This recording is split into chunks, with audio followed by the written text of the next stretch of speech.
Welcome home. We are WNST. Tassel, Baltimore.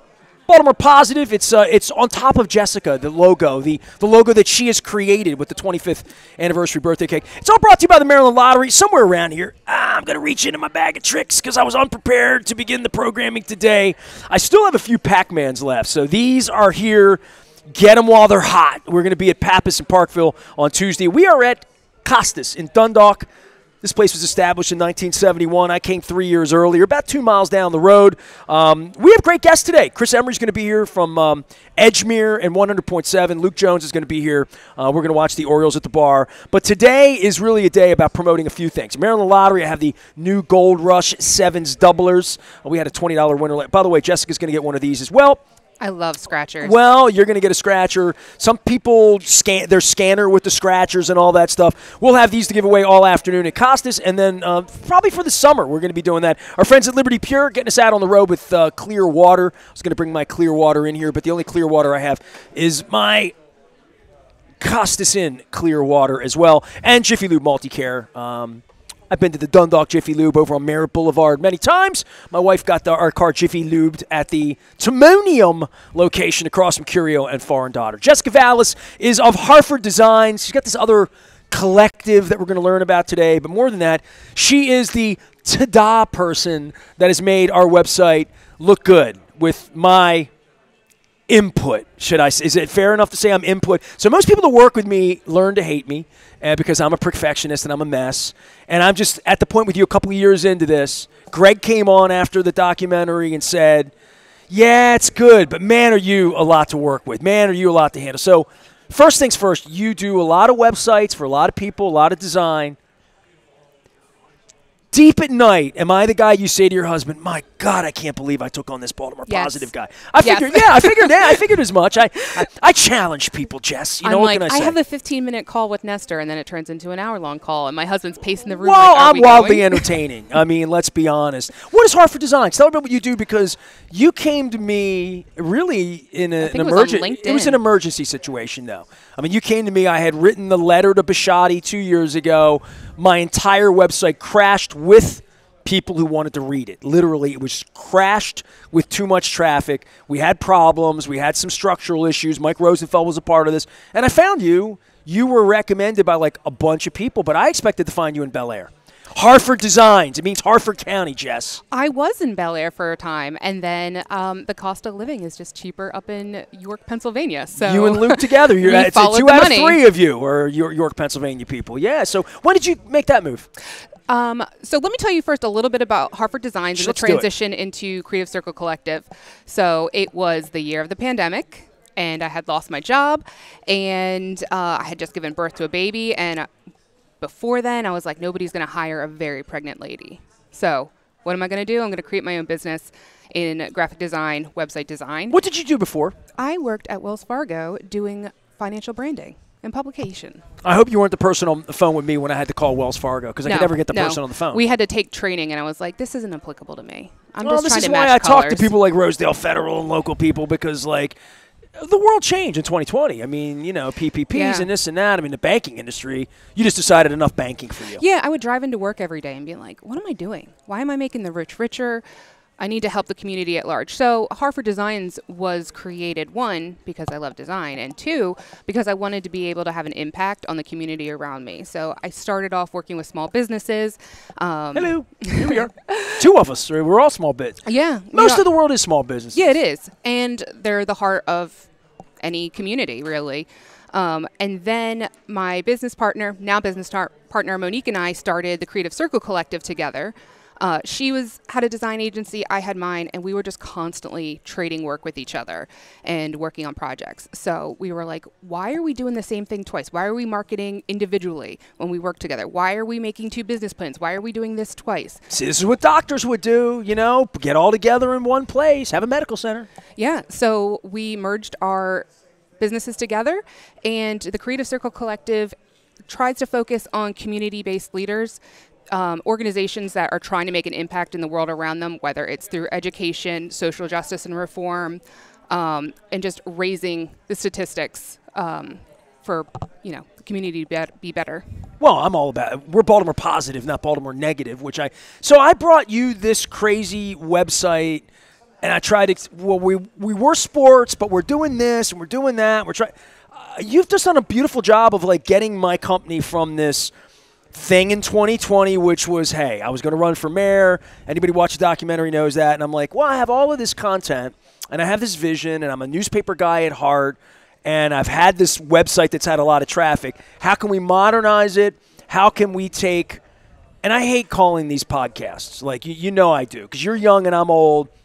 I think radio indicates that you're a broadcaster and there was some credibility or qualifications before, like, anybody could have a podcast in a basement. I would love to see a poll of how many people still listen to the radio versus podcasts, because I am among those podcasts. No. I'm not saying it's a purgative term, but when people would walk in and see me doing this here in Costas, they say, oh, he's doing a podcast. Hold on. I've owned a radio station for 30 years. I'm a broadcaster. I'm not a guy that just decided I'm going to have a show. I think it's the blogging thing, too, as being a writer. Yeah, I think the difference, though, between you and another radio station is that you're having meaningful conversations that you want to repurpose and share.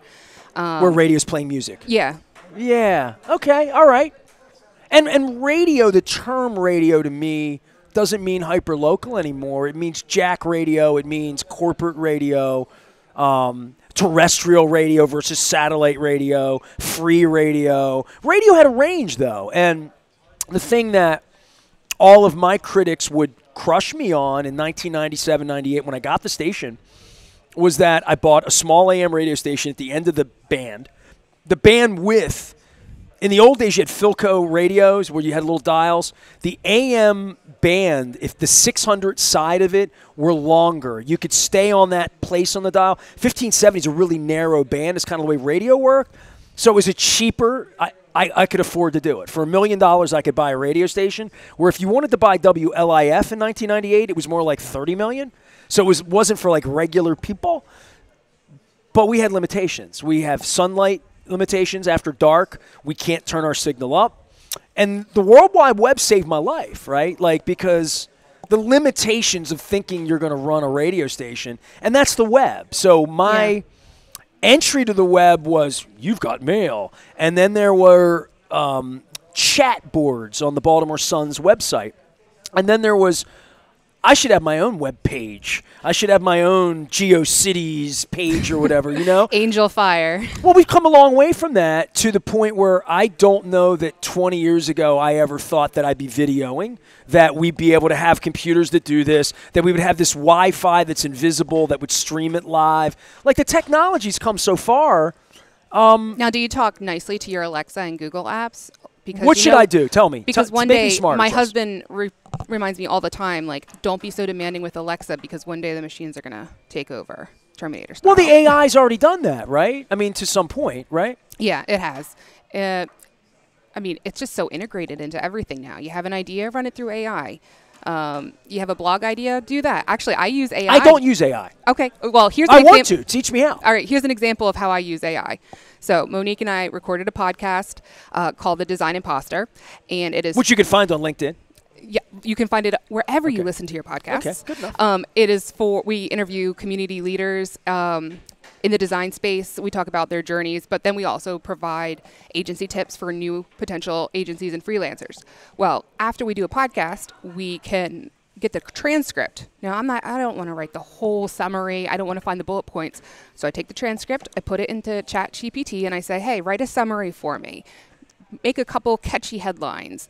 Write out bullet points and action items that the listeners can take after listening to this podcast.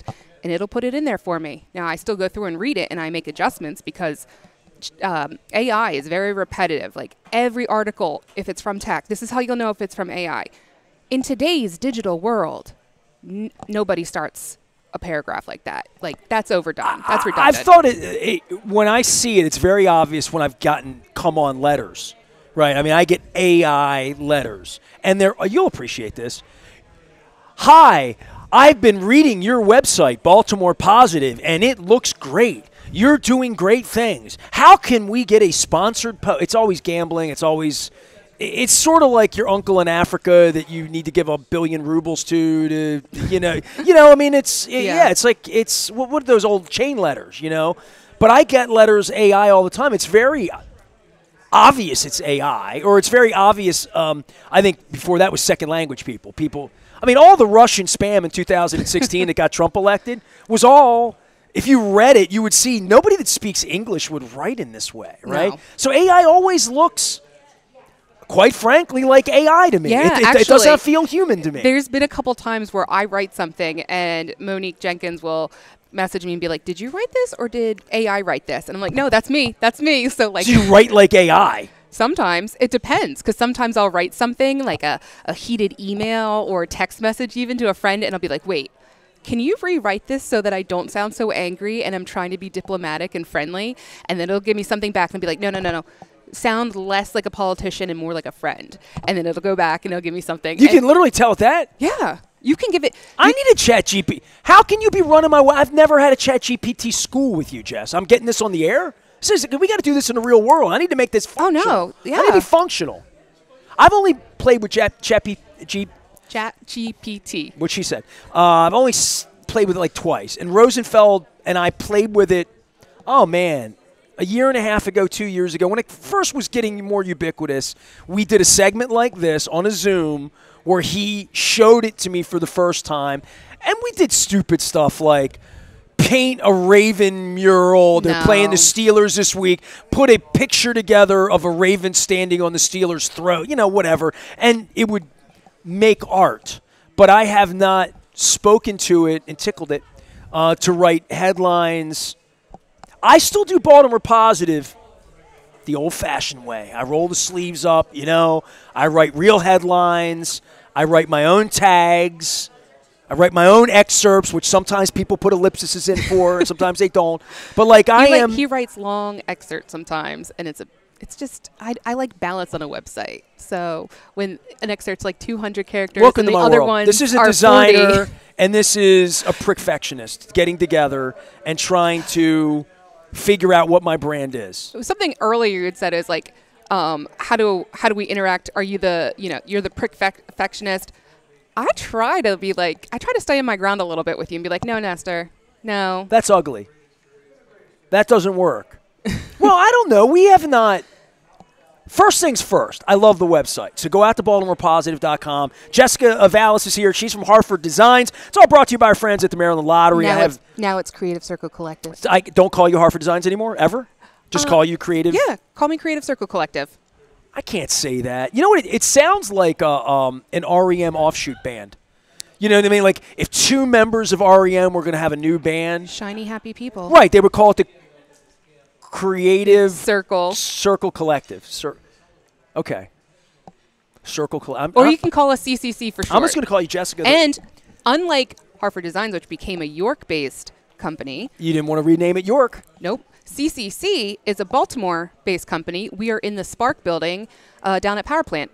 I know where that is. Yeah. All right. Great facility. By the way, they just blew up the community college right in front of there. Yeah. My wife hadn't seen it yet. I drove down Lombard Street. I lived downtown 20 years. I'm like, oh, my God, it's gone. Like, I could see the Spark from Lombard Street. Yeah. Like, over with. So get downtown. Go rush Sevens doublers from the Maryland Lottery. Our friends at Costas here hosting us today on the Maryland Crab Cake Tour, as well as Jiffy Lube Multi-Care, where I get my car lubed, and, of course, Liberty Pure Solutions. They make my water crystal clear at home. I'm here at Costas. This is almost tastes as good as Liberty Pure water, but don't tell Pete that here. Websites and design, and I've talked to Mike a bunch about this from Web Connection. 20 years ago, I met him. He was building websites. Every Costas needed a website, let alone little Nestor, who was trying to create a sports section to put the Baltimore Sun out of business. That was more where I was. But when I would go out into space, Facebook was coming on, MySpace was gone. Twitter's not a place you're going to put your menu. Then Google happened, right? And you have to be on Google location. And I remember my wife is a project engineer with Verizon. She got one of the first early phones that was web-enabled.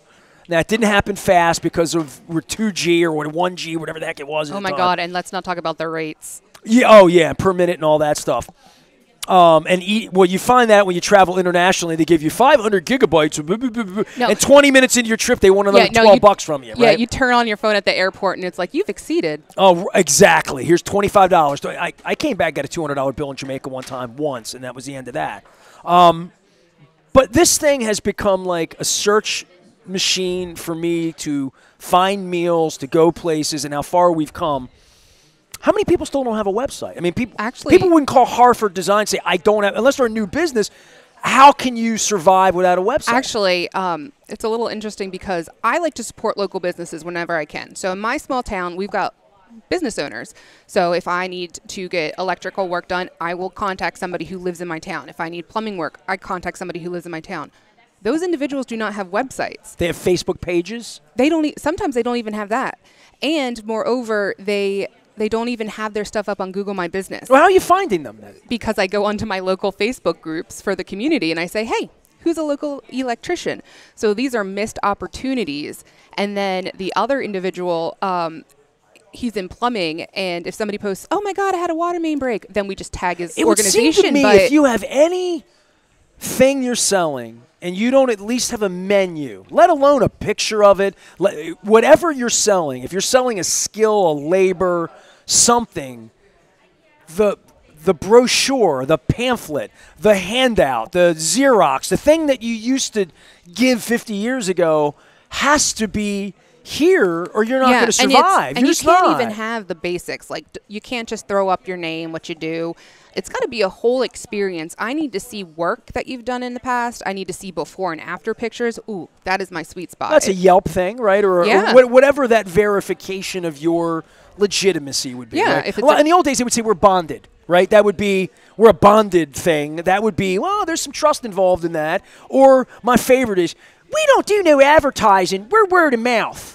I mean, that works for some people. I think that's becoming. You can grow a better bit. You'll never maximize your business that way. Absolutely not. No. That is a very, very limited thought unto itself. Yeah, you can't just go on referrals. You've got to be actively out there, even if it's just like going on LinkedIn, because I think that's how we got connected. Was I saw a post and I messaged you, I think. And did you? Or would somebody else message me on your behalf? Know. I felt like somebody pimped you to me. Somebody said you need Jessica. So somebody recommended you. I could go back and figure it out from 2 years ago. But you were recommended, and then I think you jumped the thread. Like, I think somebody tagged you. Well, this is the way it happens, right? Somebody said, hey, my friend Jessica did ours. She was great. And Jessica Valis in blue. And then I'm like, oh, and then you pop that rattled your cage on LinkedIn. You saw it, and you're like, oh, I need to deal with this maniac from Dundalk and do his website. Maybe you'll buy me a crab cake one day, right? Maybe. Yeah, where's that crab cake? Well, I mean, you got the crab soup. It's 104 degrees outside. You're the one that ordered the soup in here today. So riddle me this, because I didn't even really ask you this, because when you came to me under duress and you helped me put a fire out, and within 10 days it sort of straightened my thing out, and I'm like, I like her. I'm going to have her on the show. So I found you under duress. I didn't find you under, oh, I'm looking to build a web page and who can help me or whatever. I'm like, my issue's on fire. I need a fire extinguisher. But I didn't even say to you, let me see your portfolio. Let me see your work. Let me see your references. The last couple of years, why do people call you other than idiots like me on fire on the internet? You found me that way, but for our audience and for what you're doing, who is a client for you? Is it like Costas needs we had somebody that built it and it's okay and we want to update it. Are you that person, second generation website? Yeah, so let me tell you about a couple clients. Sure. There was a Hartford Designs client turned CCC client, the Loyola School in Baltimore. Okay. And then we just signed another school down in D.C. And for both of them, it was, this is our website. We're not getting leads anymore. We're not getting student applications. We're not getting donor interest. So how can we improve that? Not to mention a website needs to be updated every 3 to 5 years anyway, just because of the improvements in technology and the user experience. That's what she told me when she did the website this week. Yeah, good. That's good. Well, you said 3 to 5 years. I built that piece of crap that we had, and the site wasn't bad. It was built on a Romanian theme that worked very well until it didn't anymore. Yeah, until they didn't support it anymore. Yeah, right, of course. Well, that's the nature of like Edsels, I guess, right, and everything else. I built that in the summer of 2020, not really knowing what I was doing, with someone sort of holding my hand. That's two people holding my hand that summer to get it built. And I was blown away after building my site in 06 and 07, where I dove in. I took myself off the radio. All I did was embed with the late Matt Goddard down at Round 2 Integrated. Just passed away about 6 months ago. Back in 06, 07, I'm like, I have this radio station that I need to bring to the web. I need to bring a living, breathing Baltimore Sun sports section to the web. At that time, apps weren't happening. Apple and Google and Droid were like different technologies, and all of these things weren't platforming the same way across the Safaris and the Chromes, and browser issues. iPads were coming. Mobile was coming. And then, Ravens won a Super Bowl. I'm running a company. My wife almost dies. I come back out.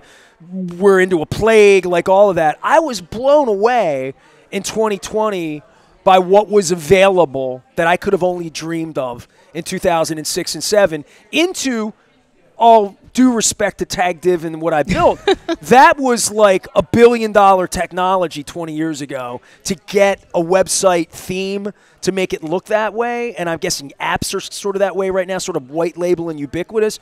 But like anybody can build their own website and do it poorly. Then there's a point where like somebody like you comes along and builds technology, SEO, SEM, and making sure the backside's right. So I built mine in 2020. By 2022, I found you, and you're like, hey, we can do better than this. Then I fought with you in 2023 because I didn't have time. And then in 2024, we made the baby. And so I'm on schedule, though. But 4 year, it was a 4 year process that I lived in the old, like a car. Yeah. I drove that car for 4 years. Right? Well, I mean, even like a car, a website is going to need tune-ups. And at some point, sometimes the manufacturer stops making the part. And you've got to go jump around and find something that works.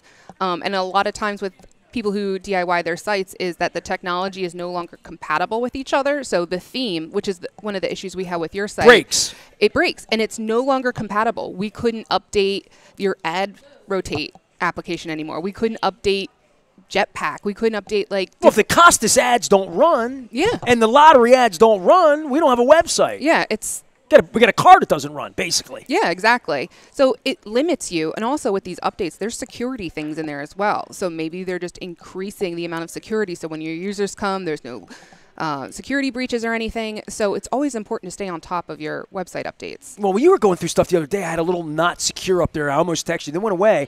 And I'm like, not secure always weirds me out. So a lot of times you'll get the not secure notification when a plugin's outdated. Okay. Yeah. So even if it's like it that was our Jetpack problem the other day. See, yeah. I'm nerding out. Jessica Valis is here. She is formerly Hartford Design. She's now with the Creative Circle. I'm going to try to do it on my own. Okay, you do it. Creative Circle Collective. It's the circle part in the middle that I'm not. Creative Collective Circle is what I want to keep calling it. Just call it CCC for now. That's Catonsville Community College. They called that UCLA, University of Catonsville, left of Arbutus. Or just call us Creative Circle. For short. She does websites, website design. She has awakened the giant that is BaltimorePositive.com. If you've seen the new fonts, the new stuff, the new ads, the new Luke, the new Johnny Bravo. Luke's going to be here a little later on today. We're at Costas. We're giving away the Gold Rush 7 doublers. Maryland Lottery scratch-offs. You've got one. Yeah, give me a There's quarter. only one. Well, you can just download the app and go zappy zap. No. You want to play the game? I like to scratch. Well, you like the bingo ones that are. Well, I would have given you the Pac-Man. See, the scratchy stuff. You get the scratchy stuff on the tablecloth. Sometimes it gets under your nails. But I'm an old nickel, quarter, dime, penny guy and scratching these puppies. But we will have these to give away at Pappas on Tuesday. All are brought to you by friends at Liberty Pure Solutions, as well as Jiffy Lube Multi Care. Your podcast and the things you talk about and the people you talk about, I'm just asking, too nerdy for me? I mean, too designy nerdy? I mean, it's an industry podcast, really. Yeah, right? I mean, for the Design Imposter, like I said earlier, it's twofold. We talk about things in the industry, how to start a business, how to write an RFP, how to pitch to clients, how to identify a bad client. But then we also talk So you're pitching people that are like you, people that are designers that may be moving from a situation into being their own business. Correct. You're trying to help the people that weren't there to help you 5 years ago when you wanted to do this. Exactly. Right? Okay. It's the mentorship aspect. Okay. And then the other side of it is that we talk to amazing people in their industry, and they share their stories from maybe working at corporate and then starting their own businesses. And this is where the imposter syndrome comes in, because you work someplace and you're like, can I do it? Can I do it? And there's the trial and error. And then just to see the success and where people have come, it's really great to listen to those inspirational stories. Well, let's get those stories on. Where do people find the podcast? Anywhere you listen to podcasts. It is called? The Design Imposter. The Design Imposter. Okay. So my specific website, this is your chance to do what you've always wanted to do, poop on me publicly. Sure, I will. Okay, good. My website and what I'm trying to do, when you are talking to your husband, who's a hero, by the way, wasn't here today. He's too busy, too tired, but was very involved with the bridge tragedy. And you literally were my news agency that morning. Yeah. You text me. It was at 4 in the morning. Yeah, my husband is a Baltimore City police officer, and he is part of the Marine Recovery Unit.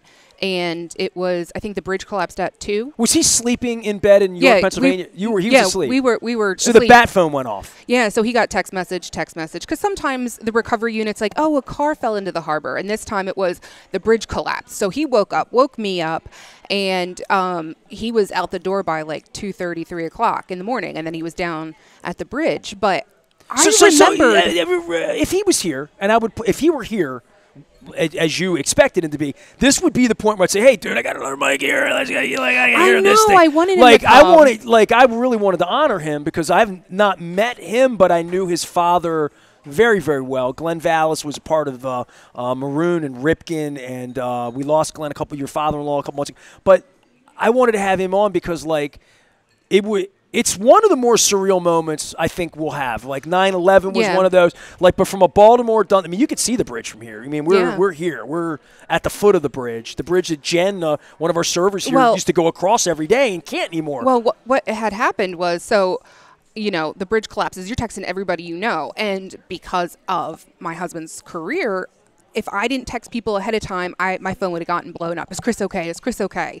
Right. So I went online and I saw that you were silent. And I was like, this isn't Nestor. So I messaged you. You were down in Florida. And I said, hey, just want to let you know, bridge collapsed. You text me at, I think it was about 3:49 a.m. as I remember the thing. I turned the phone off. That was the night before was the night that Bisciotti and DaCosta ran from me. They saw me in Florida, and they literally ran from me. So that was at midnight. Luke had to get up. We had our alarm set for 6 a.m.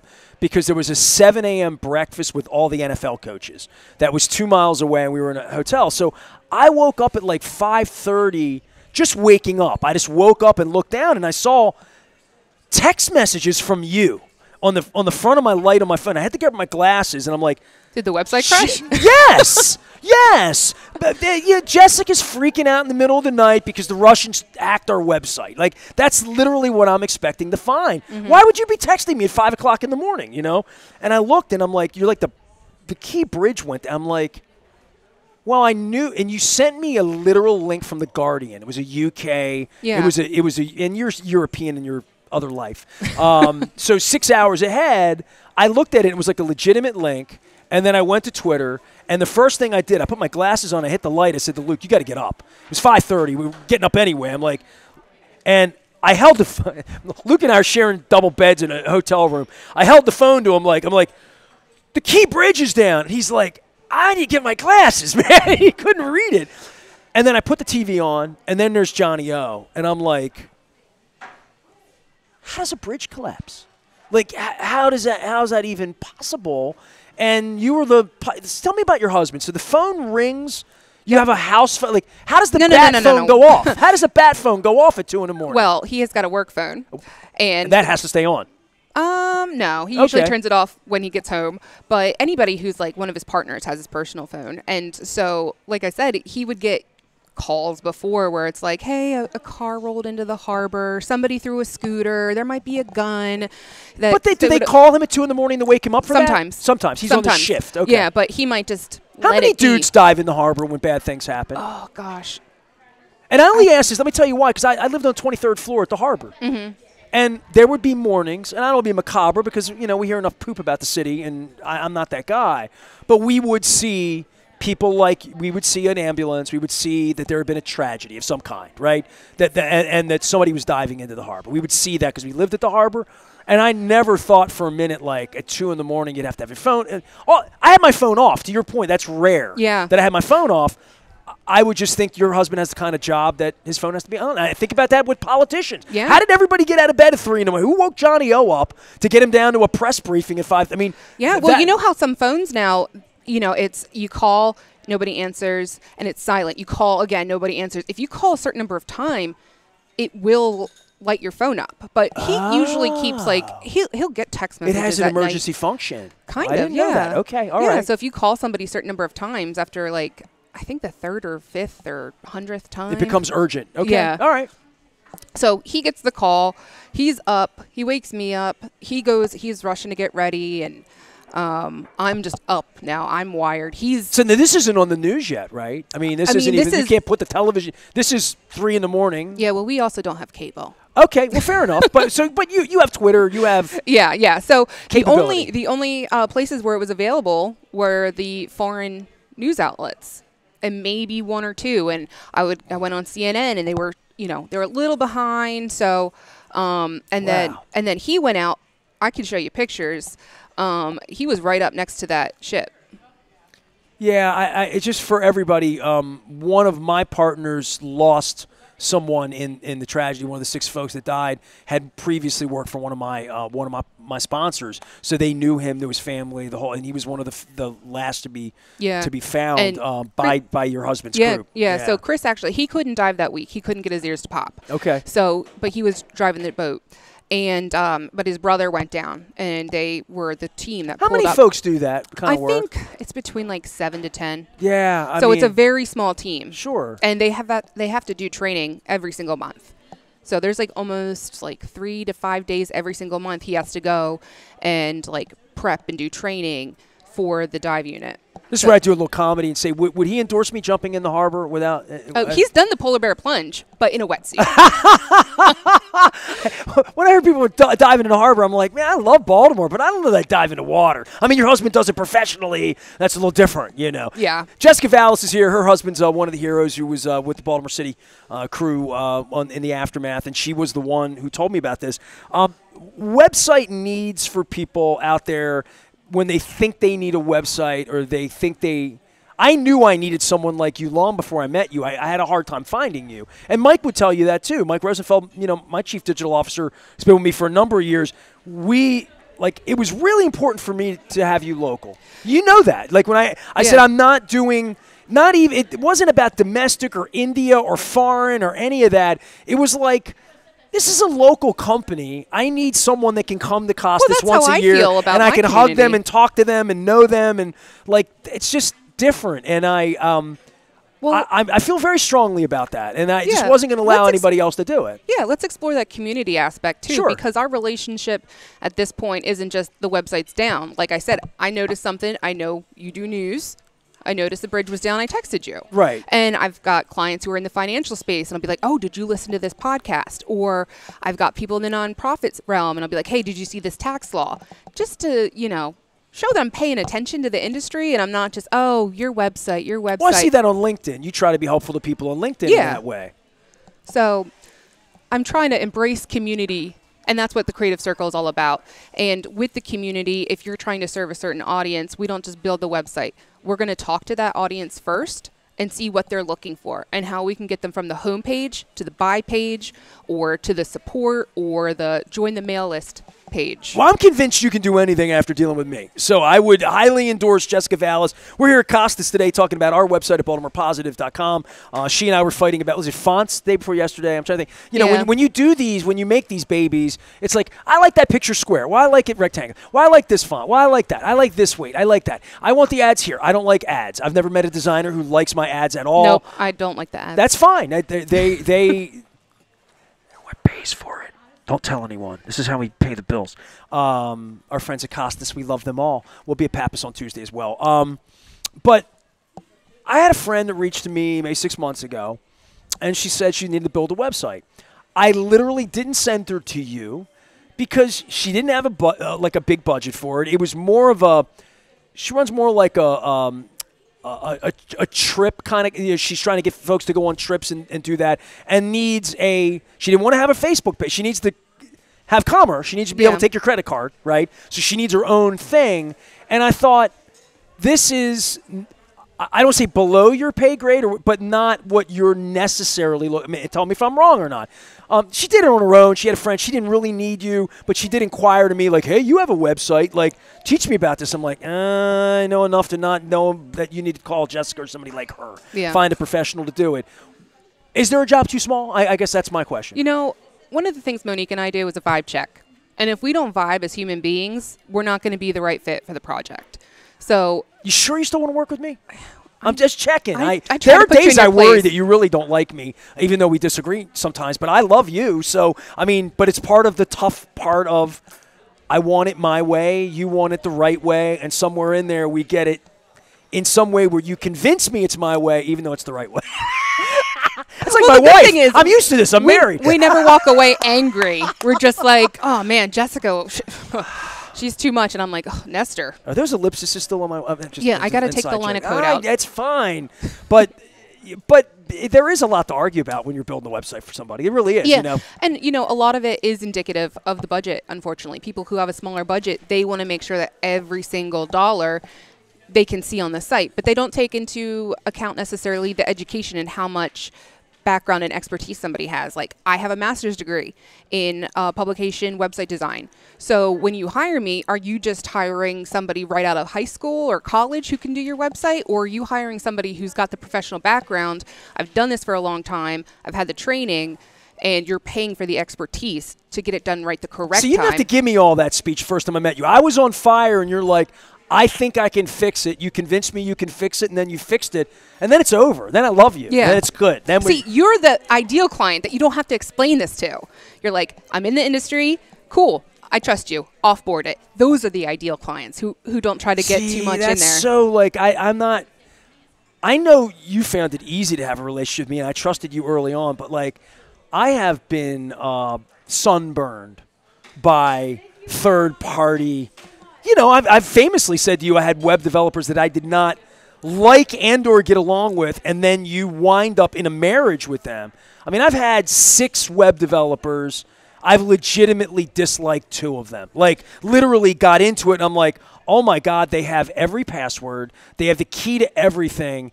And if they raised my rate now, I'd have to stick with, because I can't get it felt like I was never going to divorce one of my web developers because I was too far in. And I looked at it, and I think I told you this a year and a half ago. And this is for anybody. It's a real business issue.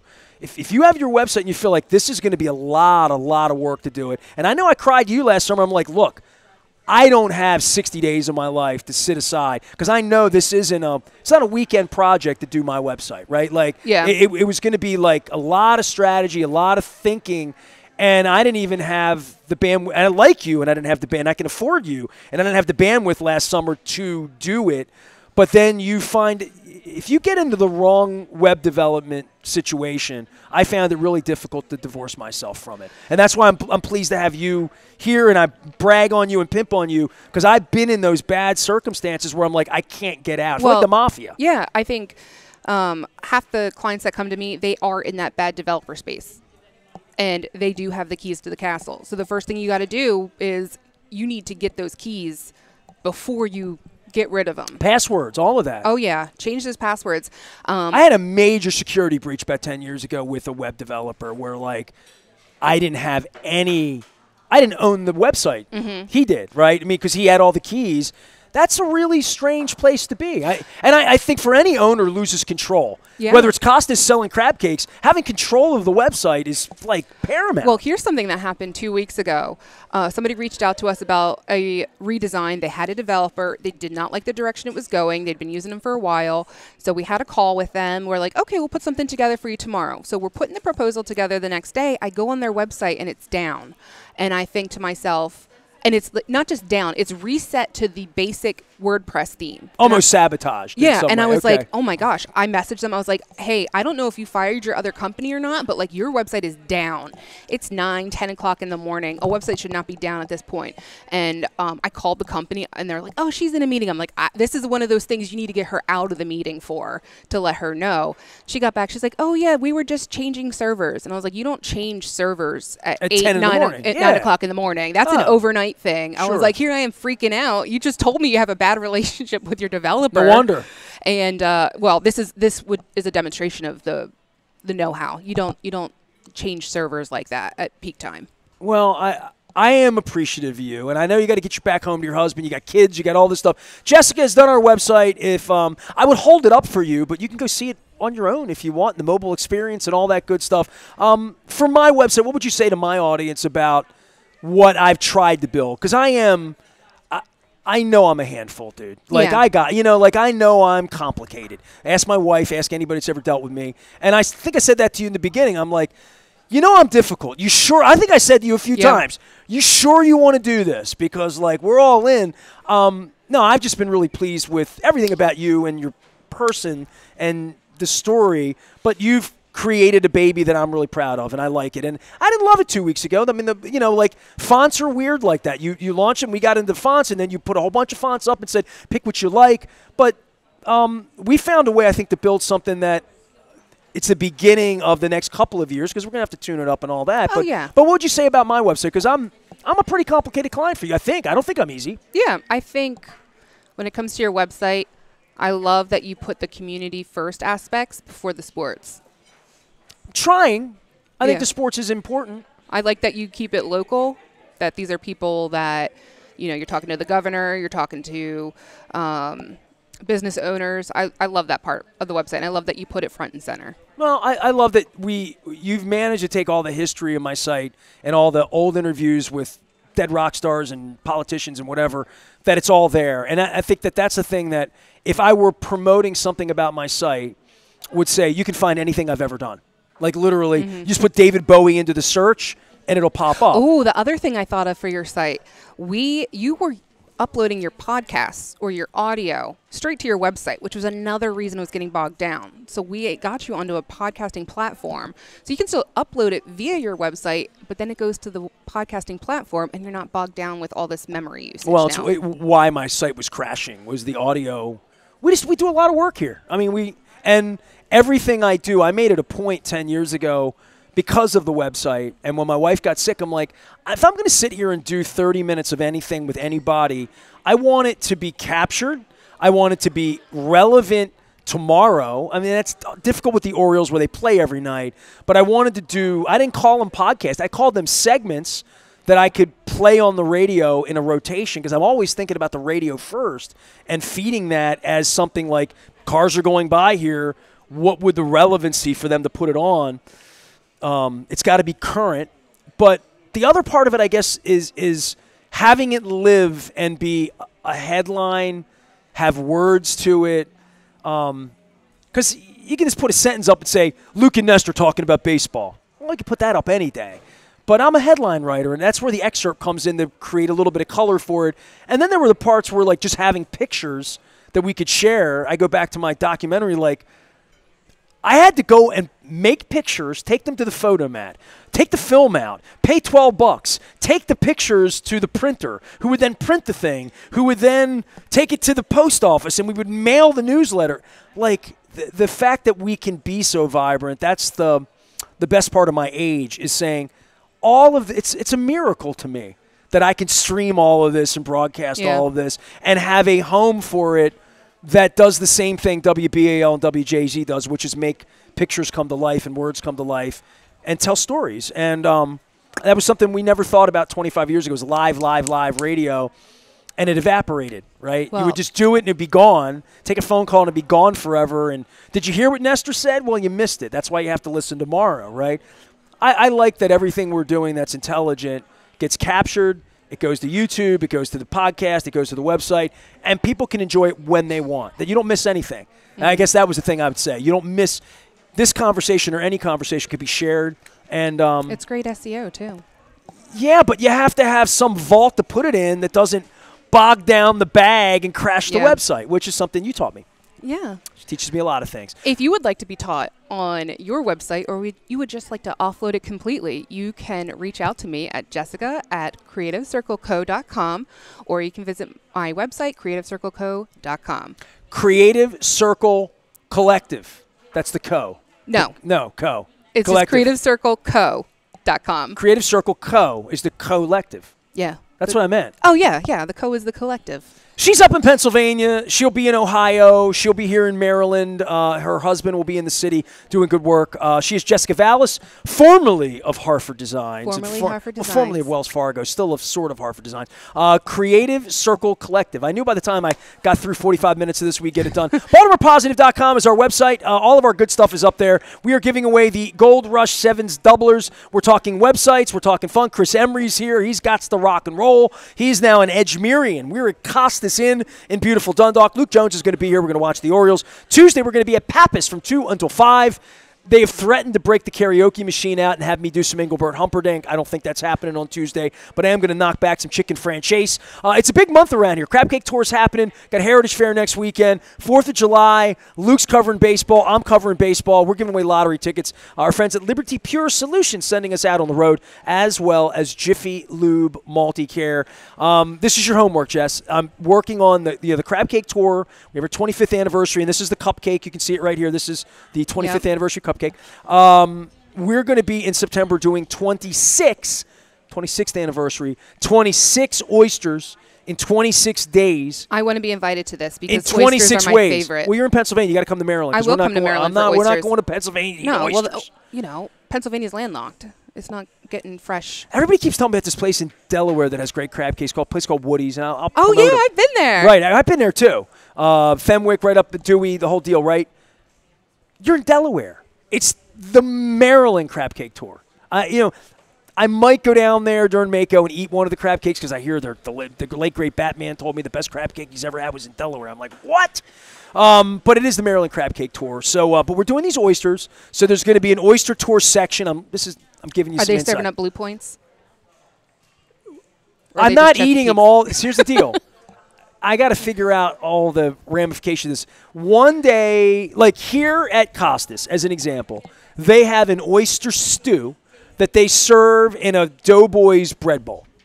So, but to be really honest, they have the best oysters Rockefeller here. They have this cream. You like oysters? Excuse me, I love them. Why didn't we have some for lunch? Hold on, I'm going to order. Can I order some oysters? I want some oysters Rockefeller. Give me an odd number so she and I can fight over whether it's the third one or the fifth one. It's going to be me. So she can win. Yeah. She develops my website. I want her to feel like a winner. So, yeah. Just don't bring me 12. Bring me like 3 or 5. I will eat 12. Don't bring her 11 or 13. Just bring 5. Can we do 5? 5 oysters. Oysters. We're going to do this during the break. I'm going to get Emery in on this. People, this is my specialty with, you're getting in on my shtick now. So people go to Costas for the crab cakes. They go to Goko's for the crab cakes. They go to Pappas for the crab cakes. They're all great crab cakes. People are like, which one do you like better? They go to Fadley's for the crab cakes. And I'm like, they're all really different. Like the crab cake here is just going to be different than the other crab. That's why I did it this way, because they're like, you're eating crab cakes every day. They're all different. So I had 25 crab cakes in 25 days, and then I did 26 last year. The oyster thing, I'm doing this as a different way to eat oysters. So I'm not trying to do like Blue Points today and then Chincoteagues here and Prince Edward. I'm not. What I'm trying to do is see them prepared differently by chefs. So I'm not going to eat oyster stew every day. Oh. I'm trying to find like 2 or 3 places that have a famous oyster stew, and then maybe I do one a week for 3 weeks. Here's how you can really get different kinds of oysters. You do one with lemon, one with cocktail sauce, and then the other one with vinegar. That's good enough. That's 3 ways for me. Listen, these oyster recovery partnership people, I've been on the phone with them. They think I'm going to eat a dozen a day every day for 26 days, and I'm like, no. No. I did that with crab cakes, and it's not that I was sick of crab cakes by the end, but I would get a really good crab cake, and it would just be okay because I had 20 days of crab cakes in a row. This oyster thing, I've decided I'm not doing them shucked every day. I'm not doing them raw. I'm going to do them differently every day Is there an oyster fricassee? If there is, I'm going to find it. I'm looking for different ways to make them so I don't eat them the same way. I'm only going to do Rockefeller once. And if I do it a different Rockefeller, better have bacon or something on it. I want to do them differently. Does that make sense? It does. All over the state. And we're going to do that with the Maryland Lottery. We're going to do that with oyster recovery. But here I would have a tough time deciding whether I want the stew or the Rockefeller. And I'm going to do one day here. We're going to decide today. If you like the Rockefeller, I'll do the Rockefeller. How do you like them? I like them raw. With Cocktail? Cocktail style. Lemon? Lemon. Cocktail sauce. Maybe. But cocktail, not horseradish and like ketchup or anything like that. No garlic, none of that kind of stuff. I like it spicy. My favorite oyster I've ever had in my life was at the joint down in the famed Drago's in New Orleans. And I had never had them this way. I've only had them this way. I think they do them this way here, but maybe it's something at the oven that they do them down there charcoal. They do them on charcoal. So it's kind of like Chaps Pit Beef or whatever, charcoalish.